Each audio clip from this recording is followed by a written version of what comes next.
What's up, everyone, and welcome back to another review. This time we're taking a look at Indiana Jones and the Dial of Destiny, the fifth and final installment into the Indiana Jones franchise. And it's actually extremely weird that the final Indiana Jones movie is not directed by Steven Spielberg. This movie is directed by James Mangold, who is one of my favorite directors working today. The overall story of Indiana Jones 5 is as follows. This movie takes place in 1969. Indiana Jones is divorced from Marion. His son Mutt Williams has died in the war, and now he must team up with his god niece Helena as they try to stop a former Nazi scientist from finding this ancient artifact that is used for time travel. For he wants to pretty much change the events of World War II, in which the Nazis win. So yeah, that's the overall plot line of Indiana Jones 5. Let's talk about it. Okay, so I'm going to make this review as short as I possibly can. Overall, I think Indiana Jones 5 is it's a very boring movie. I don't think this movie was bad, but I don't think it was necessarily good either. This movie tries to recapture the spirit of the first four movies that came before it, but you can tell this movie does not feel organic. It feels synthetic. This feels like a very, very synthetic movies that is just hitting the beats of what is an Indiana Jones movie. This movie feels like it was put through a computer and the computer just crapped out the script. And then it just put the name of David Co-op, who has name recognition since he did movies like Jurassic Park and stuff like that, and said, okay, here's your movie script, now go shoot it. I think in terms of a James Mangold movie, not gonna lie, I think this is one of his worst movies. Not because it was badly directed or anything like that, but because I can tell that he just put no soul into this movie. He put no effort into this movie. This feels like James Mangold on autopilot. Now, if you compare this to movies like The Wolverine or Logan or Ford vs. Ferrari or Copland, it's a letdown because those movies are fantastically made. Indiana Jones doesn't. It feels like a paint-by-numbers movie. It feels like James Mangold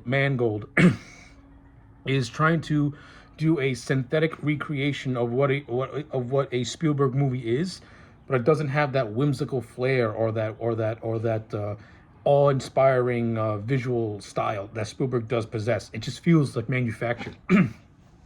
And that's my biggest criticism, is that this movie feels like it's trying to find this movie feels like the story it's telling is worth telling as a final adventure. Excuse me. But it can't even convince itself as that, because this movie is very bloated. This runs at 2.5 hours long, and it feels like it's 4.5 hours long. It just feels long. It feels overly long. It tells a very contrived story. More or less, Indiana Jones has got to find this artifact that can be used for time travel. Now, instead of doing something, I don't know, relatively interesting with this concept, it doesn't do anything interesting with this concept at all. It actually, when you get to the ending and they finally get the dial and they start doing time traveling, it feels. I mean, they had the opportunity to do something actually really, really cool to give Indiana some really good closure, but it feels like this movie, and honestly, truthfully, they actually set up something that could have actually been very cool, and it doesn't even attempt to even do that, which I thought was ridiculous. And I'm going to illustrate that when I get to that point. But in the lead up to that, I just thought this movie had decent moments. I'm not saying this movie was totally bad, because it wasn't. I'll say this: even though Harrison Ford is clearly showing that he's in his 80s, he turned in at least a decent performance as Indiana Jones. It's not as good as, let's say, The Crystal Skull, in which he still has a lot of energy. I mean, this movie feels like you're watching an 80-year-old Harrison Ford just breeze on through a role that he can slip into. And I'm just going to leave it at that. Ford has moments where he's good, and then he has moments where he is waiting for his afternoon nap. His performance is very just like, okay, I just want to get this over with and go home type of deal. Like, it's almost as if he's putting absolutely no effort into it. The supporting cast that surrounds him, I thought they were okay. Mads Mikkelsen plays the villain. I like Mads Mikkelsen. He was cartoony in this movie, but his villain is very unmemorable. Aside from wanting to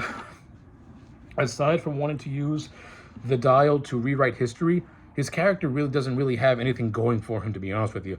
Not only that, when you watch the first 20 minutes of this movie, which is actually the best part of this movie, is the first 20 minutes. The way his character is defeated in the first 20 minutes, you would have thought he was dead. The way Indiana Jones finished him off. He should be dead. How he survived and is still alive is a mystery to me.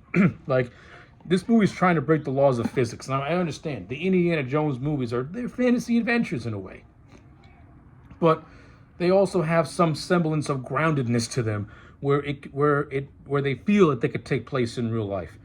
This movie does not feel like it could take place in real life. It feels very just like, okay, what's going on here type of situation. But yeah, in terms of a villain, Mads Mikkelsen was okay. Boyd Holbrook is in this movie. He plays the right-hand man of Mikkelsen. He's just a generic gun-toting crazy guy. I mean, he's fine in the role. He's fun as the character of Keebler, but he's forgettable as well. Toby Jones makes an appearance in this movie as a distant friend of Indiana Jones, whose daughter is the goddaughter of Indiana Jones.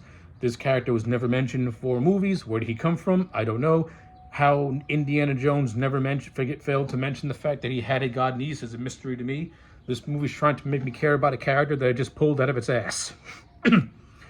But again, the first 20 minutes is where Toby Jones actually gets a chance to shine a little bit, and that's it. He's only in maybe like 2 scenes, and you forget that he's in it. Underutilization of a pretty good actor. You get a nice cameo of John Rhys Davies as the character of Sallah from Indiana Jones, from Raiders and Last Crusade. Fun to see Sallah. He's one of my favorite characters from the original Indiana Jones trilogy. And just to see him make a cameo and him share screen time with Harrison Ford, I'm not going to lie. That was a nice little moment. I enjoyed it. I wish Sallah would have had more of a role in this movie, but I understand why he did not. Given that you don't want to have a movie of two great grandpas going on this rockling adventure, you want to have great grandpa with a much more younger counterpart. So that is what it is. Even though I think an Indiana Jones movie with Sallah and Indy going off into the sunset one last time would have been more entertaining than what we actually got, because at least Davies and Ford have some really good on-screen chemistry with one another. And like I said, that goes back to the first movie and to the third movie. But yeah. Overall, it was nice to see Sallah. And it was nice how they didn't make him into a joke. It was fun seeing him. We also get the inclusion of a new character, of Ronaldo, played by Antonio Banderas. I like Banderas as an actor. The character of Ronaldo served his purpose as a nice little cameo. And that's that. Now we get to Phoebe Waller-Bridge, who plays the niece of Indiana Jones, who is the co-lead. I'm not going to lie. I think Helena is a horrible character. I thought she sucked. I think she's completely unlikable. I think Phoebe Waller-Bridge plays with such a smug attitude that there are times where I wanted Indy just to backslap her. You literally have a scene where she leaves him to die to Nazis. You have the goddaughter of your hero leave him to die and act so smug about it. This character sucked. Helena is terrible. She sucked. This movie should have been Marion and Mutt going on an adventure to find the dial. Not Indy and his atrocious god niece who never got put to task for the actions that she committed throughout this movie against her aging godfather. You know, she committed crimes against the elderly, leaving this poor man to die, and leaving this poor man to die. Helena's terrible. She's trash. She sucked. And I thought Phoebe Waller-Bridge just comes across as very smug in the role as well, completely unlikable. and these bozos want to present her as taking over the mantle. Yeah, that's never going to happen. That's going to go over like a wet fart in church, and it did go over like a wet fart in church when that announcement was done. I'm sorry, Phoebe Waller-Bridge brings the movie down. The way the character of Helena brings the movie down. It tries so hard to make her feel like this charismatic anti-hero, but she comes across more as a villain. Like, she's more detestable than the Nazis. At least the Nazis have more likability over Helena, which is really, really bad when you watch this movie. I shouldn't be rooting for Mads Mikkelsen's character to off Helena because she's absolutely atrocious. Excuse me. Yeah, Helena, the big letdown. In terms of this movie's action sequences, like I said, it has some decent fun scenes here and there. The first 20 minutes feels like an old school Indiana Jones movie with Indy fighting his way through a bunch of Nazis. The digital de-aging of Harrison Ford is actually not that bad. When he actually starts to speak, the de-aged 40-year-old Ford has an 80-year-old voice coming out of his mouth, and it just feels completely awkward and completely ruins the illusion as well. Like, it's bad. Like, it's really bad. Yeah, I mean, aside from that, the first 20 minutes is fun. I didn't mind it at all. And then you have some decent set pieces all throughout. Like, there's this big chase throughout New York, which is mildly entertaining. I got some enjoyment out of that. And you have some other scenes peppered throughout that are also mildly entertaining as well. So it's not like this movie is devoid of some decent moments, because it does have a few. But it's just bogged down by an uninteresting story, forgettable villains, characters who are just bland or just detestable, and had the opportunity to do some interesting and cool moments, but did absolutely nothing with it. So I'll say this. I kind of like the idea of when we first see Indiana Jones of being a more or less broken man. His son is dead, having died after being enlisted, and his marriage with Marion kind of crumbled as a result of it. We have a scene where Indy tells Helena the story about Mutt enlisting and how he died, and how if Indy had one chance to go back in time, he would confront his son and tell him, "Listen, don't do it." This movie set up something that could have been very interesting by by actually seeing this scene play out and Indy changing the past for the better. It does not do that. Instead of Indy taking the dial and going back in time to confront his son and pretty much saving his family and saving his marriage, it doesn't do any of that. Instead, stuff happens where they're having fights with the Nazis through different time periods and wars. And then 1, 2, 3, Indiana tries to sacrifice himself. His goddaughter says, "Nah, it's my turn." He ends up in his house. Marion is around, and that's about it. Yeah, it's a very underwhelming send-off for the character of Indiana Jones. This movie had the chance to have a much more emotional send-off of Indiana pretty much changing time, bringing his son back to life, and more or less sacrificing himself so that way his son could have a second chance. But instead of Indy going out on a high note, he goes out on a whimper. Very, very sad that a character that a character with over 40 years of history goes out on a quiet note and not a triumphant note. Yeah, The Dial of Destiny is not a good Indiana Jones movie.